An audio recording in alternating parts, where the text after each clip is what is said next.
welcome back to Classic and Retro, and I feel like I say this a lot recently, but welcome to another new project car.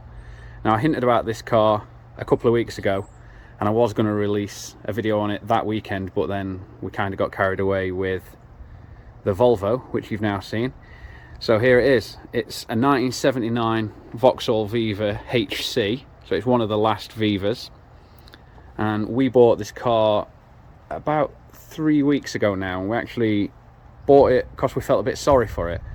It had actually been stolen, recovered, and they'd made quite a mess of a few bits of it, which I'll show you in a second. But as you can see, it's a nice car, and it just deserves to be back on the road rather than sat where it was, which was in a salvage yard in Sheffield.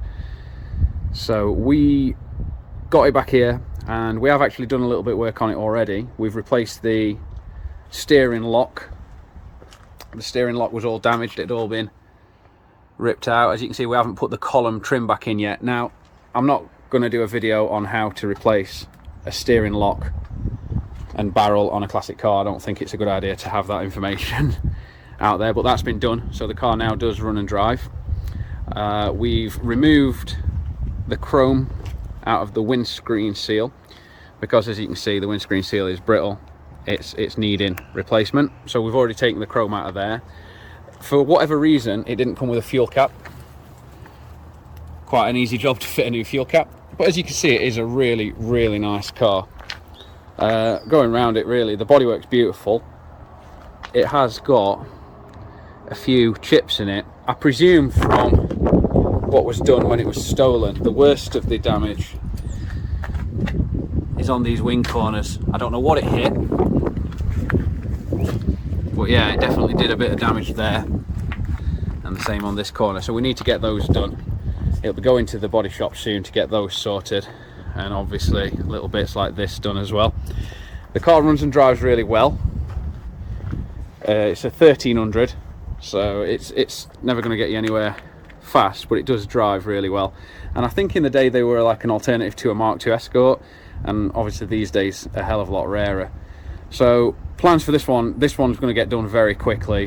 The bodywork, as you see, that'll get done. Windscreen seal and windscreen trim with a little joining piece.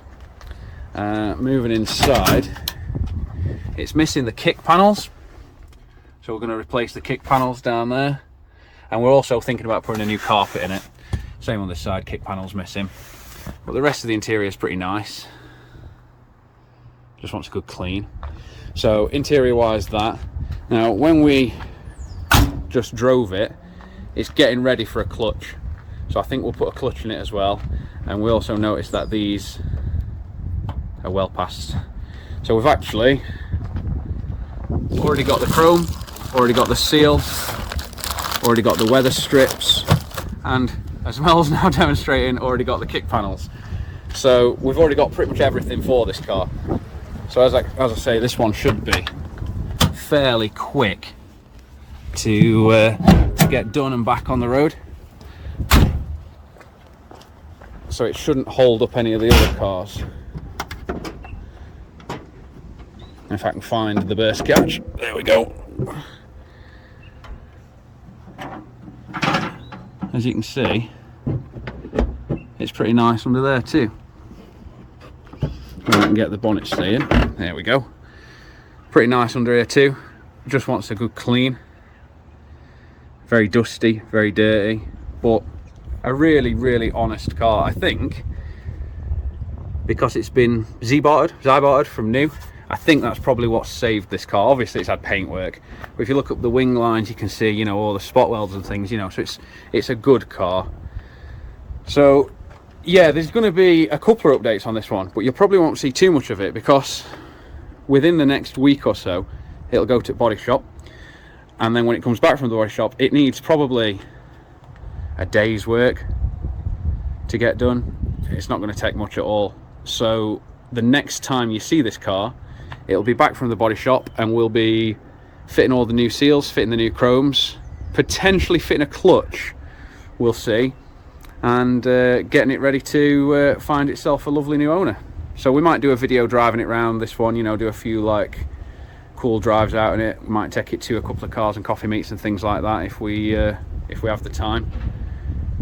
So yes, stay tuned for more on this. If you like this and want to see more of this and more of the other projects, the Supra, the Volvo 850, the Mark 1 Jaguar, and we've got another couple in the works that will be revealed soon, click subscribe, drop me a comment down below what car you want to see next. If you think I ought to stop buying projects, drop me a comment, and I'll see you in the next one. Cheers.